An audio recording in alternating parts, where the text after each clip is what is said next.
NSUI के प्रदेशाध्यक्ष Tony Thakur ने नशे के बढ़ते हुए मामलों पर प्रदेश सरकार से आरोपियों के खिलाफ कड़ी कार्रवाई करने की मांग की है।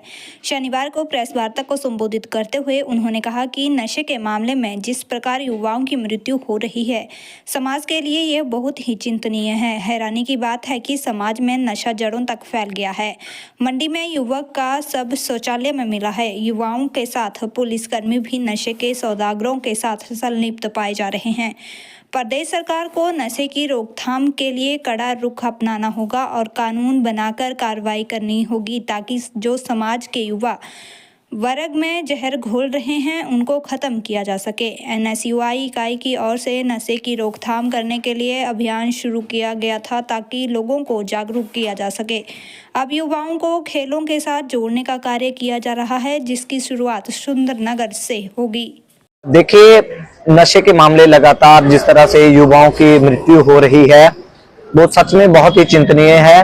हालांकि शाही महात्मा गैंग की मैं बात करूं तो उनके बहुत सारे साथी पकड़े भी जा रहे हैं, उनका गिरोह लगभग खात्मे की ओर है। लेकिन हैरानी की बात यह है कि किस तरह से हमें ये देखना पड़ेगा कि नशा किस तरह से जड़ों तक फैल गया है।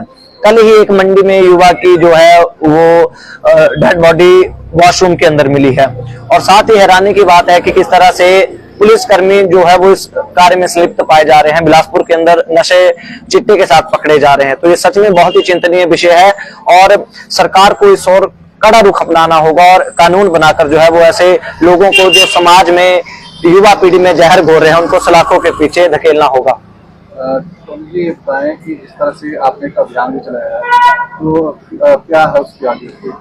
देखिए, हमने जो अभियान चलाया था वो जागरूकता अभियान नशे के विरुद्ध संकल्प, जिसमें हमने कॉलेजों में जाकर छात्रों को स्कूलों में जाकर छात्रों को जो नशे के विरुद्ध प्रतिज्ञा भी दिलाई थी। लेकिन अब हम इस कार्यक्रम को आगे बढ़ाते हुए खेलों के साथ युवाओं को जोड़ने का कार्य करने जा रहे हैं, जिसकी शुरुआत कल ही हम लोग सुंदरनगर से शुरू कर रहे हैं।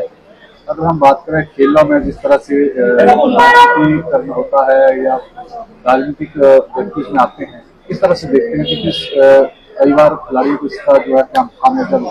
देखिए, एक तरफ तो हम युवाओं को खेलों के साथ जोड़ने की बात कर रहे हैं नशे से दूर करके, लेकिन ये भी हम लोगों को देखना होगा कि जो मठाधीश हैं जो खेलों को नियंत्रित कर रहे हैं, मठाधीशों से मेरा मतलब है कि जो 15-20 सालों से एक पद पर हैं और जो भाई भतीजावाद को स्पोर्ट्स में बढ़ावा दे रहे हैं, तो सरकार ने इस और अच्छा कदम किया है कि जो वॉलीबॉल के अभी राष्ट्रीय स्तर की प्रतियोगिता हुई तो उसके चयन दोबारा उन्होंने करने का काम शुरू किया है। तो ये बहुत ही सराहनीय कदम है, लेकिन सरकार को परमानेंट सोल्यूशन के लिए इन मठाधीशों पर भी लगाम लगाने की आवश्यकता है ताकि युवाओं को मौका मिल सके।